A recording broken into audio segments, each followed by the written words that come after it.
Murakoze cyane. Amazina yaje nitwa Iragaba Umuyobozi Victor. Ndashima Imana kubw'uyu mugoroba, ndashima Imana kubw'iki gitondo. Ndagushimiye we tugiye kubana. Mfite channel yitwa Ubuhamya TV. Ndifuza ko tuzagenda dufatikanya mu bikorwa bitandukanye, tuzaza tugenda dusangira bya buri munsi. Hari ibintu byinshi twifuza kuzagenda dusangira nawe. Hari ijambo ry'Imana, hari kugenda dufashanya mu buryo bwo gusenga, hari ibiganiro bitandukanye tuzagenda dusangira nawe. Uyu munsi nifuje kuganiriza Yesu urukundo.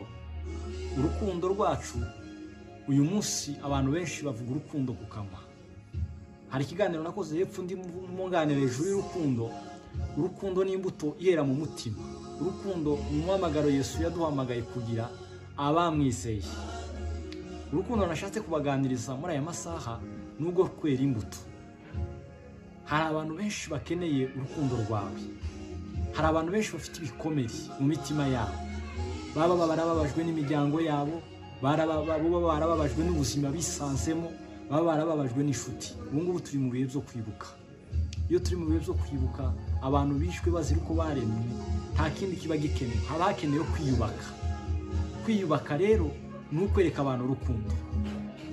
Ni ukwereka abantu basigaye ko hari ibisiringiro by'ubuzima bwa none ndetse n'ubw'ejo. Iyo turimo tuvuga urukundo ku buzima bw'umukristo, tuba turimo tuvuga ibikorwa. Counseling cyangwa se kuganiriza umuntu ahantu uzakagombye kuba ni mu buzima bw'abakristo.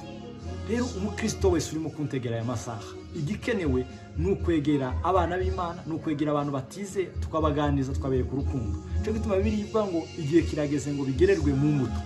Igiti cyose cyera imbuto ntabwo kizagicibwa. Yesu yaravuze ngo kizakomeza cuhirwe n'igihe cy'imvura n'igihe cy'izuba ntikizuma ico giti. Ariko iyo ubuzima bw'umukristo butera imbuto, ico gihe bugenda bunanuka, bugenda bushira imbaraga. Niba uyu munsi ushaka kuba umwana w'Imana, ugomba gusenga, ugasoma ijambo ry'Imana, ariko ukera imbuto kurusha ibyo byose. Kuvuga ubutumwa ni byiza, ariko kuba ubutumwa nibyo byiza kurushaho. Rero je uri imbere yawe uyu munsi, icyo nkubwira niki ni ukugira urukundo rwo muri bikomeye. Ganiriza abantu, umenye ubuzima babayemo, umenye ubuzima bagiye banyuramo. Je uri imbere yawe, Yesu yageze mu bugingo bwaje. Ariko icyahumurije umutima wanje niki ni urukundo nabonye muri Kristo Yesu, mu ijambo ry'Imana ndarwegera. Mu bisanzwe nta muntu wari kunyegera ngo agire icyanganiriza ngo mwumve. Kubera ubuzima twisanzemo, kubera uburyo iyo umuntu asanze ari imfuzi ugasanga n'ufite papa wawe, hari imyumvire uba ufite. Ariko iyo Yesu amaze kugira mu buzima bwawe, akwereka urukundo igikenewe.